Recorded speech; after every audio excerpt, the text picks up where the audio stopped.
की बोलती बंद हो गई है और उसने जो ये सारे अपने पड़ोसियों के साथ दादागिरी बनाई हुई थी, पाकिस्तान ने कल की रात में उसको साइज में कर दिया है। ये बाबरी मस्जिद हो, ये समझौता एक्सप्रेस हो, ये जाफर एक्सप्रेस हो, और जिस तरह हिंदुस्तान में मुसलमानों की ज़िंदगी को अजियत बनाया जा रहा है, सिखों की ज़िंदगी को अजियत बनाया जा रहा है, क्रिश्चियन की ज़िंदगी को अजियत बनाया जाए।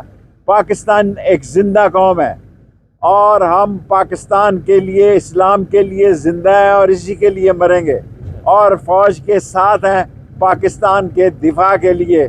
और इस कौम को अगर सरहद पर भी जाना पड़ा तो ये इसके लिए एजाज़ होगा। हमारे लिए एजाज़ है कि हम मरें तो गाजी हैं, अगर हम मरें तो शहीद हैं, अगर जिए तो गाजी हैं। अल्लाह करे कि हम ये शहादत का मौका ज़ाया ना करें और पाकिस्तान सारी दुनिया को बताए कि पाकिस्तान में 25 करोड़ एक ऐसी कौम बसती है जो अरबों की आबादी की हिंदुस्तानी आबादी को एक ऐसा सबक सिखा के जाएगी कि ये नस्ल दर नस्ल याद रखेगी। और ये जो सुपर पावर्स सुलह की बातें कर रहे हैं, ये 3 दिन लगे रहे और ये सुलह की बात न चल सकी। बिलाखिर रात को पाकिस्तान की अजीम फ़ज़ाइया ने अपना काम दिखाया और दुश्मन के दांत खट्टे किए।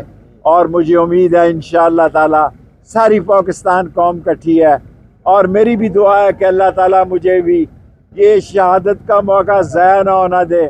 अगर ज़रूरत पड़ी तो मैं ख़ुद बॉर्डर पे जाऊँगा, ज़रूरत पड़ी तो मैं ख़ुद सरहद में अपने कश्मीरी और मुसलमान भाइयों के शाना बशाना पाकिस्तान के लिए, इस्लाम के लिए और गरीब आवाम के लिए जीऊँगा और मरूँगा। मलिक साहब से अब बात करने की अब मैं बात कर चुका हूँ पहले ही।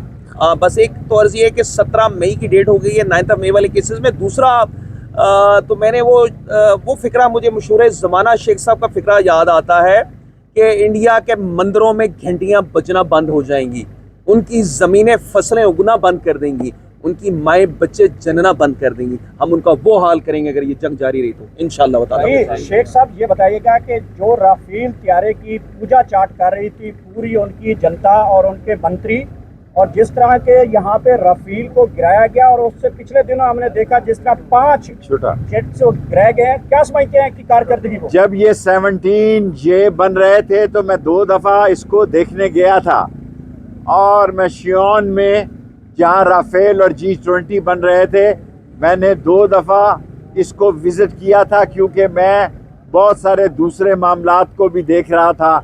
और एक अजीम शख्स डॉक्टर कदीर जो है वो मेरा दोस्त ही नहीं भाई था और हमने उस वक्त ये J17 बनाए और इसको तरक्की दी और इतनी तरक्की दी कि आज राफेल जो है J17 जैसे नए जहाज़ के आगे हाथ जोड़ के खड़ा है। और अगर पाकिस्तान को ज़रूरत पड़ी तो पाकिस्तान साबित करेगा कि पाकिस्तान एक ऐसी अजीम फ़ज़ाइया और अजीम फ़ौज रखता है जो पाकिस्तान के लिए जीती है और पाकिस्तान के लिए मरती है। पेरोल के हवाले से इमरान खान की रिहाई को लेके इस टाइम जो मुद्दा आगे सारी जेलों को खोल देना चाहिए। अब क्या रखा है? ये मलिक साहब हमारा केस लड़ते हैं, ये ILF गरीब बच्चों लोगों का केस लड़ती है, हज़ारों लोग जेल में हैं। खोलें जेलों के फाटक, ये हमारा पाकिस्तान है। हम जाएंगे हजोरी, हम जाएंगे कोटली, हम जाएंगे नीलाबट, हम जाएंगे नील, हम जाएंगे तौबट, हम जिएंगे मरेंगे आपके साथ। और बंद करें ये सारे नाटक जो बनाए जा रहे हैं और खोलें जेलों के दरवाजे और सबको रहा करें।